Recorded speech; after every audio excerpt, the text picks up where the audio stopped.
കോൺഗ്രസിന്റെ ഡീൽ ആരോപണം തള്ളി ബി.ജെ.പി. സംസ്ഥാന പ്രസിഡന്റ് രാജീവ് ചന്ദ്രശേഖർ. കോൺഗ്രസ് പറയുന്നു ബി.ജെ.പി. സി.പി.എമ്മിന്റെ ബി ടീമാണെന്ന്. മുഖ്യമന്ത്രി പറയുന്നു രാഹുൽ ഗാന്ധിയാണ് ബി.ജെ.പിയുടെ ബി ടീമെന്ന്.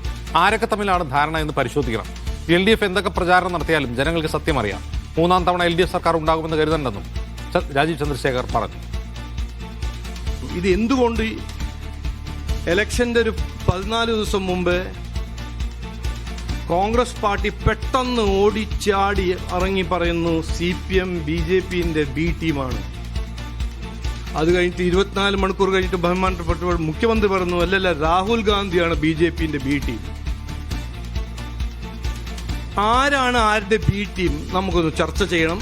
ഒന്ന് അതിനെക്കുറിച്ചൊരു ഡിസ്കഷൻ നടത്തണം. അപ്പോൾ 10 കൊല്ലം മുമ്പേ എല്ലാം ശരിയാവുമെന്ന് പറഞ്ഞ് വോട്ട് നേടിയ സർക്കാരോട് എനിക്ക് പറയാനുള്ളത് ശരിയായിട്ടില്ല. ഇനി മൂന്നാം തവണ സർക്കാർ ഉണ്ടാക്കുമെന്ന് നിങ്ങൾ വിചാരിക്കരുത്. കാരണം ജനങ്ങൾ വിഡ്ഢികളല്ല, ജനങ്ങൾക്ക് എല്ലാം അറിയാം. പിണറായി തുടരില്ല എന്ന അസന്ദിഗ്ധമായി രാജീവ് ചന്ദ്രശേഖർ പറയുന്നു. സേഫ് സൈൻ ലാൽദീൻ, അതായത് ഡീൽ ആരോപണം തങ്ങളുടെ വിശ്വാസ്യതയ്ക്ക് പരിക്കേൽപ്പിക്കും എന്നൊരു ഭീതിയിലാണോ രാജീവിന്റെ ഈ ഉറച്ച നിലപാട്? അതെ, തീർച്ചയായിട്ടുമാണ്. കാരണം പലതരത്തിലുള്ള ആരോപണം. BJP ആണ് ഇതിനകത്ത് എതിർകക്ഷി എന്നുള്ളതാണ് ഇതിനകത്ത് രസകരമായ ഒരു കാര്യം. ഈ രണ്ട് പാർട്ടികൾ കൊണ്ടുവന്ന് ഊന്നുന്നത് BJP-യിലാണ്.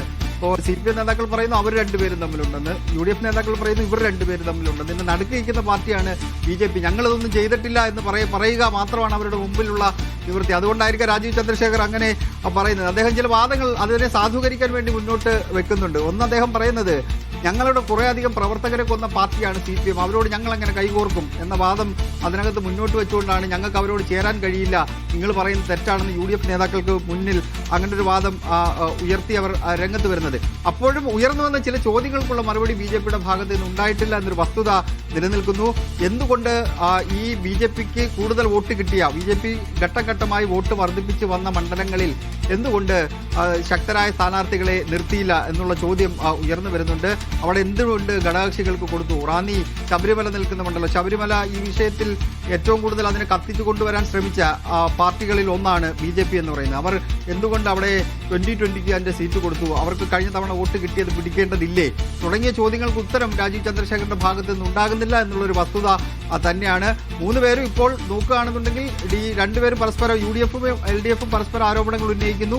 രണ്ടുപേരും അങ്ങോട്ടും ഇങ്ങോട്ടും ആരോപണം ഉന്നയിക്കുമ്പോൾ നടുക്ക് നിൽക്കുന്ന BJP ഞങ്ങൾ രണ്ടു കൂട്ടർക്കും കൂടെ ഇല്ല എന്ന് പറഞ്ഞുകൊണ്ട് മാറി നിൽക്കാൻ വേണ്ടി ശ്രമിക്കുന്നു. എന്തായാലും ഇതിൽ എന്തെങ്കിലും ഒരു ട്വിസ്റ്റ് വരും, അല്ലെങ്കിൽ പുതിയൊരു വിഷയം വരുമ്പോൾ ഇത് സ്വാഭാവികമായിട്ട് താഴെ പോകും. അത് പൂർണ്ണമായി അടഞ്ഞു പോകുമെന്നല്ല പറയുന്നത്.